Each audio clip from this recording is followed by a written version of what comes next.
नमस्कार बच्चों। कक्षा 9 के अध्याय संख्या 3 के बारे में अपने पढ़ रहे थे, जिसमें सबसे पहले हमने नाज़ीवाद को समझा, वाइमर गणराज्य की स्थापना के बारे में पढ़ा और हिटलर का उदय किस प्रकार से होता है, किस प्रकार से वह एक सामान्य सैनिक से लेकर वह राजनीति का सबसे बड़ा योद्धा बन जाता है जर्मनी में, और वह उतने बड़े पद तक पहुंच जाता है जो जर्मनी का सबसे शक्तिशाली पद समझा जाता है। अपने चर्चा कर रहे थे लोकतंत्र के ध्वंस के बारे में। तो होता यह है कि 30 जनवरी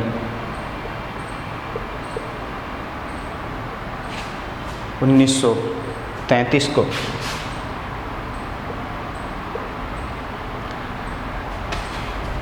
राष्ट्रपति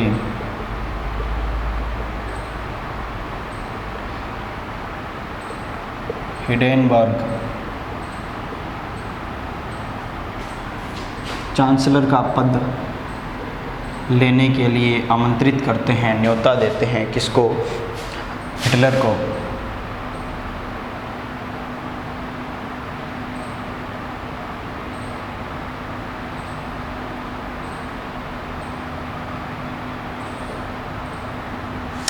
अब पहले समझ लेते हैं चांसलर का पद क्या है। देखिए, वहाँ कहते हैं चांसलर और हमारे यहाँ पर कहते हैं प्रधानमंत्री। अब यह चीज़ हम सब ने पढ़ी है कि राष्ट्रपति से ज़्यादा पावर्स किसके पास रहती है?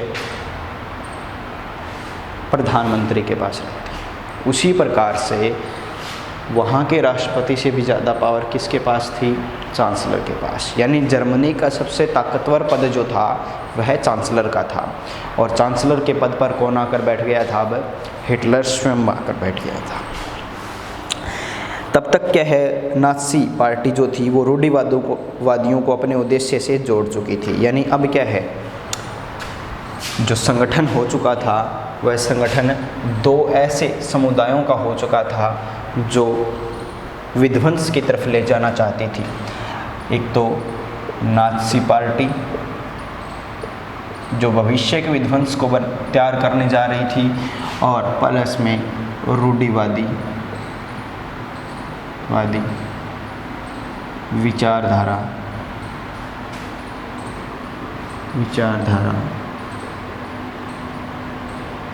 के समर्थक, जिन्होंने क्या है, जो प्राचीन विध्वंस जर्मनी के अंदर शुरू किया था वह रूढ़िवादी विचारधारा के लोग, और जो भविष्य का विध्वंस होने जा रहा था नाज़ी पार्टी या दूसरे विश्व युद्ध के रूप में, वह नाज़ी पार्टी अब दोनों साथ में आ चुकी थी। ठीक है, ये दोनों गुट जो थे, जो पूर्णतः क्या है, जर्मनी को एक महाशक्तिशाली राष्ट्र बनाना चाहते थे, लेकिन उसके लिए वह उसको क्या है, एक बड़ी ज्वाला में झोंक देना चाहते थे। अब देखिए, सत्ता हासिल करने के बाद हिटलर क्या करता है? हिटलर ने लोकतांत्रिक शासन की संरचना और संस्थानों को भंग करना शुरू कर दिया। यानी प्रथम जो कार्य रहता है हिटलर के द्वारा, अगर अपने पढ़ते हैं हिटलर के कार्य, जो प्रारंभिक कार्य रहते हैं हिटलर के, वह क्या रहते हैं? एक तो राजनीतिक संस्थानों, जो राजनीतिक संस्थान थे या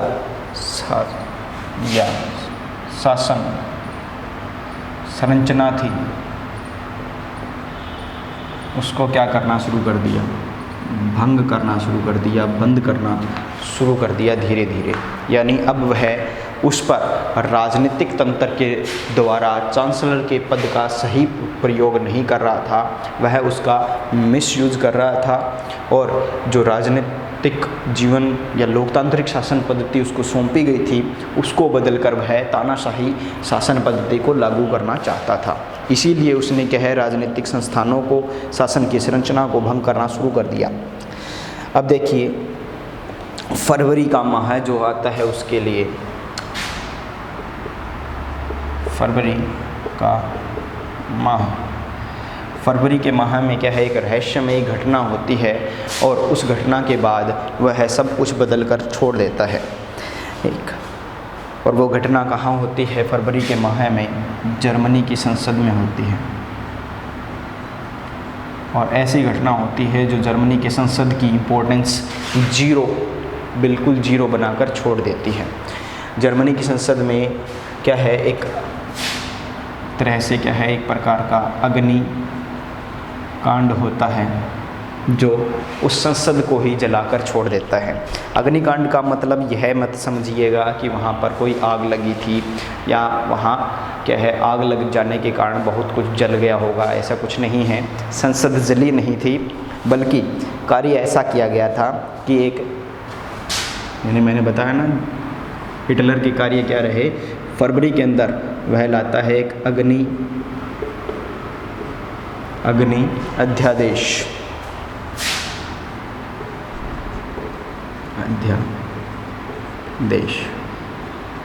या कह लीजिए फायर डिक्री। हिटलर के द्वारा फरवरी के अंदर यानी 28 फरवरी 1933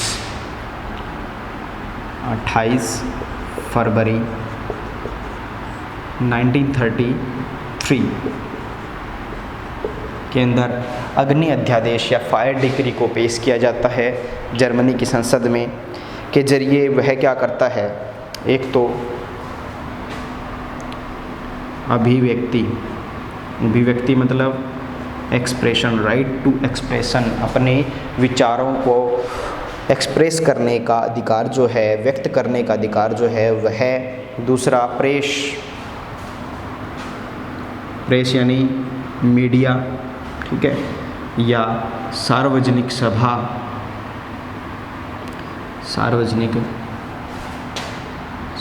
करने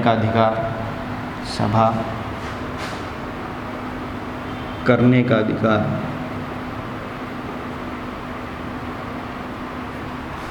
अभिव्यक्ति का अधिकार या प्रेस की आज़ादी का जो अधिकार था या आज़ादी से क्या है, सभा करने का अधिकार जो था, उन सभी चीज़ों को ये जो नागरिकों के अधिकार थे, नागरिक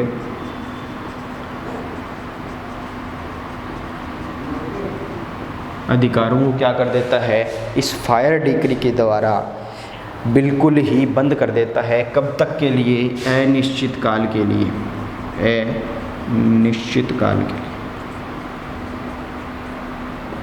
हेतु इन पर लगा देता है पाबंदी फायर डिक्री के द्वारा, यानी अग्नि अध्यादेश के द्वारा।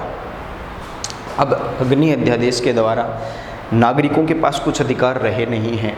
सबसे ज़्यादा ताकतवर जो पद है वह है चांसलर का, राष्ट्रपति, उसने कंट्रोल कर लिया और थोड़े समय बाद उसको हटा ही दिया। ठीक है, उसको हटा ही दिया का मतलब जो सत्ता थी वह अब चांसलर, राष्ट्रपति इस आधार पर नहीं चल रही थी। सत्ता सिर्फ एक व्यक्ति के शासन से चल रही थी और वह व्यक्ति हिटलर था। यानी अब सत्ता में किसी का पद, अन्य पद नहीं रहे थे, सिर्फ एक ही पद था और वह तानाशाह का था और वह तानाशाह हिटलर था। अब हिटलर करना क्या शुरू करता है, सबसे पहले तो उसने अनिश्चित काल के लिए अधिकारों को हटा दिया। उसके बाद वाइमर संविधान में इन अधिकारों को काफ़ी महत्वपूर्ण स्थान प्रदान था, लेकिन उसने इनको क्या है, हटा दिया। हिटलर ने फिर वह क्या शुरू करता है, उसके बाद के जो कार्य रहते हैं वह अपने कट्टर विरोधी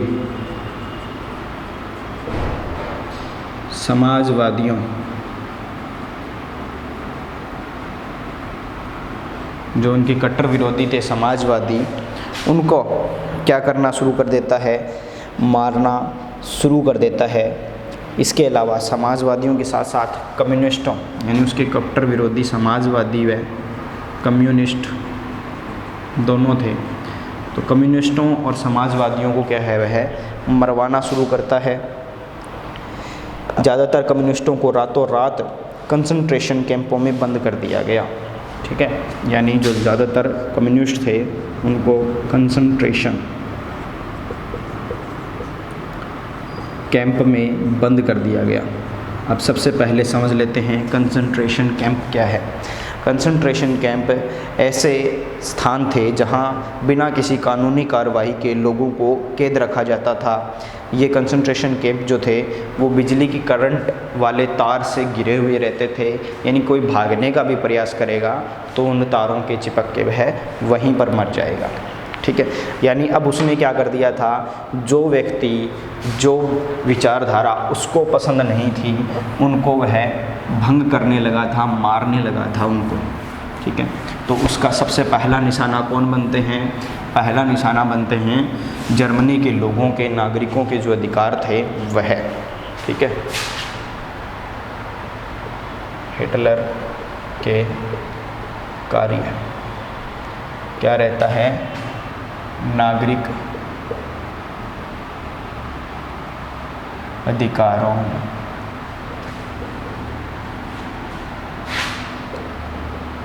पर प्रतिबंध। किसके द्वारा? Fire decree. ठीक है, रिपीट कर लेते हैं। फायर डिक्री के द्वारा नागरिक अधिकारों पर प्रतिबंध कम्युनिस्टों को कंसंट्रेशन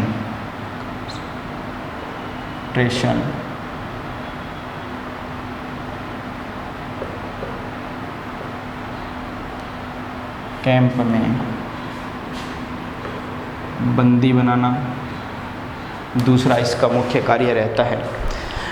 ठीक है, तो अगर इस कंसंट्रेशन वाले के एक एग्जाम्पल देखते हैं तो जर्मनी का एक शहर था ड्यूसडॉर्फ।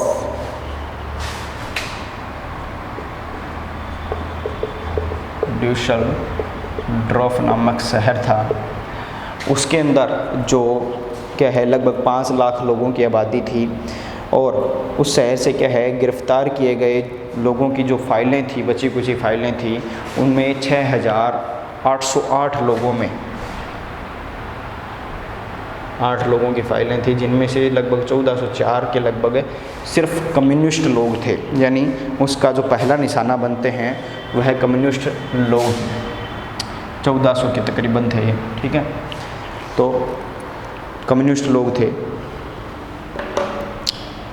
लेकिन कम्युनिस्टों को ही सफाया नहीं किया। जो नाज़ी शासन था उसने लगभग 52 किस्म के लोगों को अपना निशाना बनाया। ठीक है, 52 किस्म के लोगों का दमन किया। सिर्फ कम्युनिस्ट नहीं थे, जर्मनी में रहने वाले 52 प्रकार के या 52 किस्मों के, 52 नस्लों के, 52 जातियों के, 52 विचारधाराओं के लोगों को उसने मारा था। अब क्या होता है, उसको मिलती है चांसलर की पदवी 30 जनवरी 1933 को। थोड़े समय में उसने सारे बदलाव किए थे तो ज़्यादा समय वह लगाने वाला था नहीं। अब बात आती है 3 मार्च 1933, यानी लगभग 1 महीने का गैप रहता है बीच में। ठीक है, और जो हमारा जो ये कम्युनिस्टों वाला था उससे पहले जो नागरिक अधिकारों पर प्रतिबंध था वह तो 28 फरवरी 1933 को ही लगाया था। ठीक है, और फरवरी के महीने में लगभग 28 दिन होते हैं। ठीक है, तो या तो 3 दिन और या ज़्यादा से ज़्यादा 29 का महीना माने तो वह 4 दिनों के बाद ही वह एक और कार्य करता है जो जर्मनी के लिए और भी ज़्यादा भयानक बनने वाला था। प्रसिद्ध विशेषाधिकार अधिनियम, विशेषाधिकार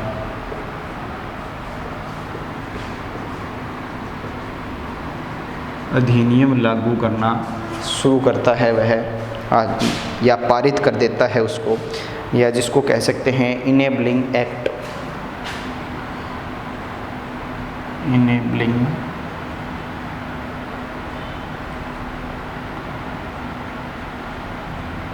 एक्ट लागू कर दिया जाता है, उसके द्वारा पारित कर दिया जाता है। इस कानून के ज़रिए वह क्या कर सकता था, इस कानून के ज़रिए वह बाकायदा तानाशाही प्रूफ हो गया था कि हाँ भाई, ये जो जर्मनी का शासन है वो इस कानून या इस अधिनियम के पारित होने के बाद तानाशाह के रूप में वहाँ पर लागू हो चुका है। जर्मनी का कार्य जो है वो एक तानाशाह संभाल रहा है, जर्मनी का शासन जो है वो अब तानाशाह के अंतर्गत है। जैसे अभी अपने पढ़ते हैं ना वो किम जोंग उन के बारे में, उसी तरह से, ठीक है। तो तानाशाही स्थापित कर दी थी उसने। इस कानून ने हिटलर को संसद पर हाशिए पर धकेलने और केवल अध्यादेशों के जरिए शासन चलाने का निरंकुश अधिकार दे दिया था। यानी उसके पास अब क्या है, एक स्पेशल अधिकार आ चुका था जिसके द्वारा वह संसद की न्याय भी सुने तो भी अध्यादेशों के आधार पर वह निरंकुश रूप से कानून को चला सकता था। यानी अब उसके पास राष्ट्रपति और उसके अलावा चांसलर या कह लीजिए प्रत्येक जो कर्मचारी हैं, प्रत्येक जो अधिकारी है, उन सब के अधिकार अब हिटलर के हाथों में थे। तो इसके लिए वह सारा कुछ निरंकुश रूप से चलाना शुरू कर देता है। नाज़ी पार्टी और उससे जुड़े संगठनों के अलावा सभी राजनीतिक पार्टियों और ट्रेड यूनियनों पर पाबंदी लगा दी गई, ठीक है। इसके बाद क्या करता है, विरोधी राजनीतिक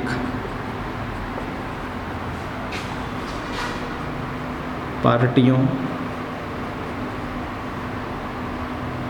ठीक है, और ट्रेड यूनियनों पर पाबंदी, यूनियंस पर पाबंदी उसके द्वारा लगा दी गई थी। क्योंकि अब क्या है, शासन उसके ही द्वारा होना चाहिए, उसका कोई विरोधी देश में होना नहीं चाहिए। अर्थव्यवस्था, मीडिया, सेना और न्यायपालिका का पर राज्य का पूर्ण नियंत्रण था।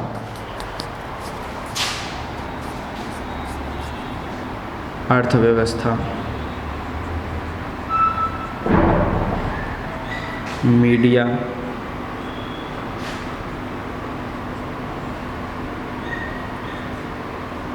सेना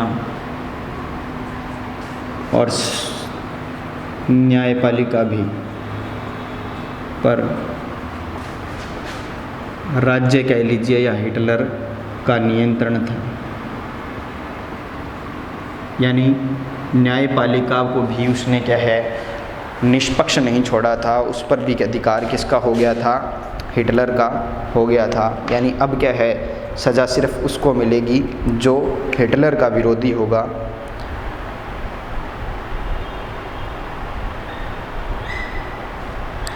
इसके अलावा उसने क्या है, लगभग पूरे समाज पर अपना नियंत्रण स्थापित कर दिया था और जो लोग उसको पसंद नहीं थे उनको मरवाना शुरू कर दिया था।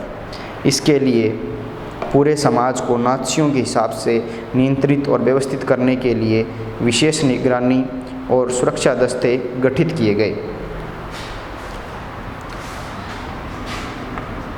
सुरक्षा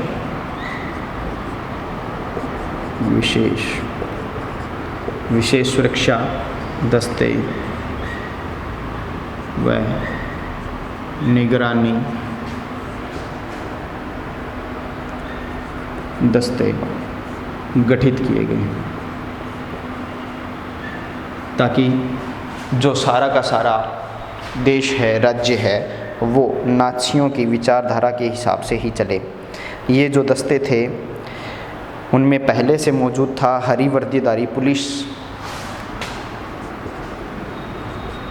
हरी वर्दीधारी पुलिस, यह पहले से था उनमें, ठीक है। इसके अलावा जो उन्होंने किया उसके अंतर्गत स्टॉर्म ट्रूपर्स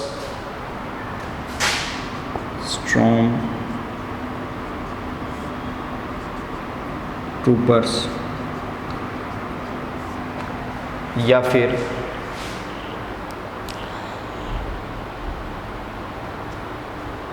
गेस्तापो,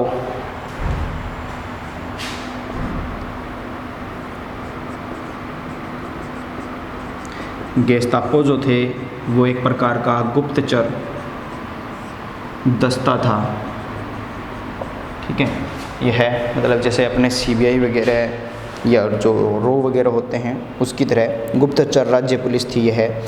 इसके अलावा एसएस और एसडी, एसएस, एसडी,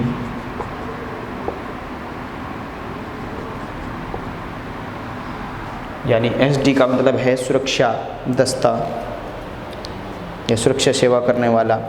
इन सारे जो दस्ते थे, ये जो सेनाएं या एक प्रकार की पुलिस जो गठित की थी, इनको क्या है असंवैधानिक रूप से बहुत ज़्यादा अधिकार दिए गए थे। यानी इनके पास क्या है अधिकार निरंकुश रूप से इनको सौंप दिए गए थे, जिसका फ़ायदा ये नाज़ी विचारधारा को लागू करने के लिए लगा रहे थे।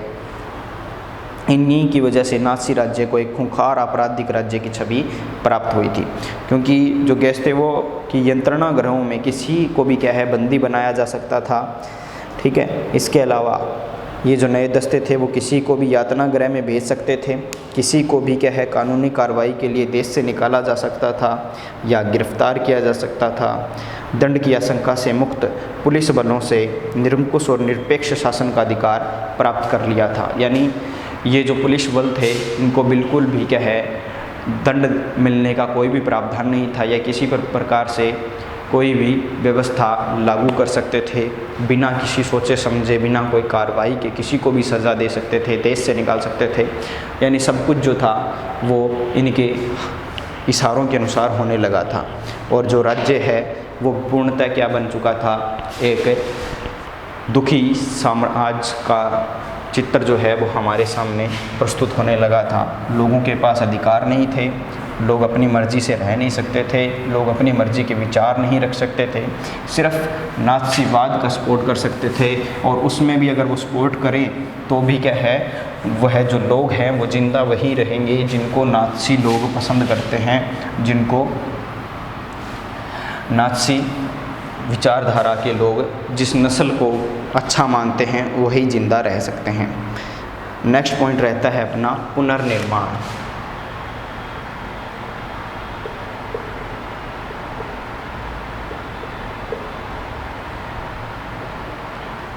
पुनर्निर्माण के अंतर्गत देखिए कि हिटलर ने दोबारा से अर्थव्यवस्था या उस समाज को बनाने के लिए क्या किया। अब समाज के बारे में हमने तो पहले पढ़ा है कि समाज को बनाने के लिए उसने अपनी मर्जी का समाज बनाना शुरू कर दिया था। अब पढ़ते हैं कि अर्थव्यवस्था को दोबारा से वो जो सपने लोगों को दिखाए थे उस अर्थव्यवस्था को दोबारा पटरी पर कैसे ला सकता है। उसके लिए उसने क्या है एक हयालमार साखत को क्या है नींव सौंप दी थी।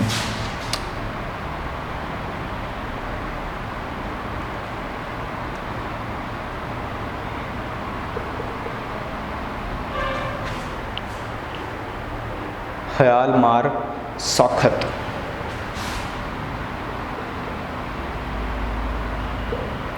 यह था एक अर्थशास्त्री।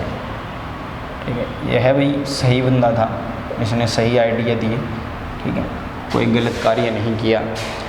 और अगर उस समय सही आइडिया दिए जाते हैं, विचारधारा के खिलाफ आइडिया दिए जाते हैं तो उनके साथ बुराई होता है। चलिए इसके साथ क्या होता है वो देखते हैं। हयालमार साखत ने क्या है सबसे पहले सरकारी पैसे से चलाए जाने वाले रोजगार संवर्धन कार्यक्रम, ठीक है, अब पहले इसको देख लेते हैं कि रोजगार संवर्धन कार्यक्रम। पहली बात तो हमने पढ़ ली है कि वह किसके आधार पर चलाए जाते थे। जो रोजगार संवर्धन कार्य था वो सरकार के पैसे के आधार पर चलाया जा रहा था। इसके अंतर्गत क्या था कि 100% उत्पादन होगा, 100% रोजगार दिया जाएगा। ठीक है, जो प्रोडक्शन होगा वो 100% उत्पादन और 100% एम्प्लॉयमेंट यानी रोजगार। ठीक है, यानी लोगों को खाने को भी मिलेगा और उत्पादन भी होगा जिससे देश भी तरक्की करेगा। ठीक है, इस को उपलब्ध कराने का लक्ष्य तय किया। मशहूर जर्मन सुपर हाईवे और जनता की कार फोक्सवैगन इस परियोजना की देन थे। यानी इस परियोजना की देन कौन कौन थे? एक तो सुपर जर्मन हाईवे और फोक्सवैगन, आज भी आती हैं कारें, फोक्सवैगन कार इसी योजना के भाग थे। ठीक है, इनको क्या है वहाँ पर बड़े स्तर पर बनाया जा रहा था। ये तो होगी आर्थिक नीति। ठीक है, आर्थिक नीति के अनुसार वो क्या कर रहे थे कि सभी को रोज़गार मिलेगा और उत्पादन को भी लगातार बढ़ाया जाएगा, बहुत ज़्यादा उत्पादन किया जाएगा। ठीक है, नेक्स्ट अपने बात आती है, ये तो आ गई आर्थिक नीति। ठीक है, अभी बात करते हैं विदेश नीति।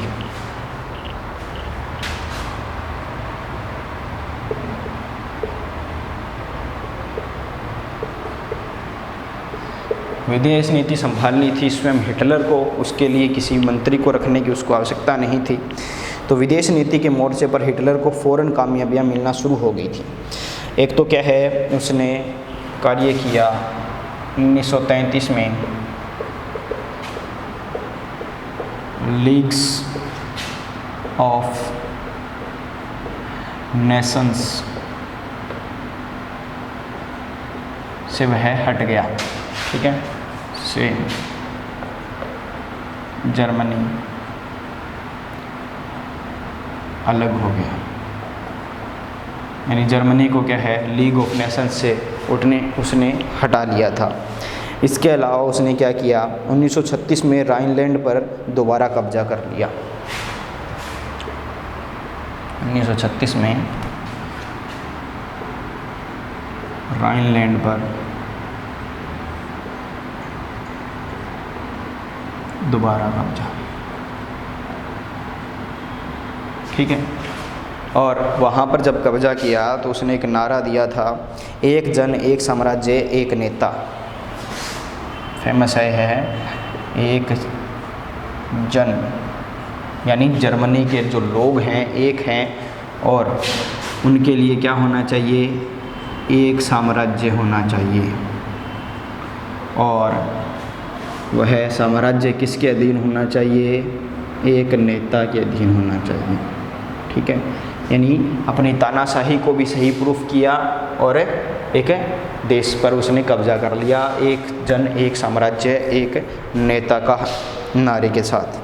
ठीक है, इसकी आड़ में उसने क्या है राइनलैंड पर कब्जा कर लिया। 1938 में ऑस्ट्रिया को जर्मनी में मिला लिया।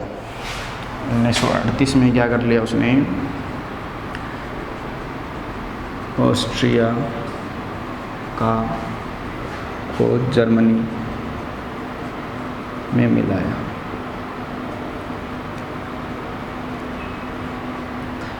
ठीक है, ऑस्ट्रिया को जर्मनी में मिला लिया। इसके बाद जो चेकोस्लोवाकिया था उसको भी क्या है अपने साथ मिलाने का कार्य उसने शुरू कर दिया। पहले तो क्या है चेकोस्लोवाकिया के जर्मन भाषाई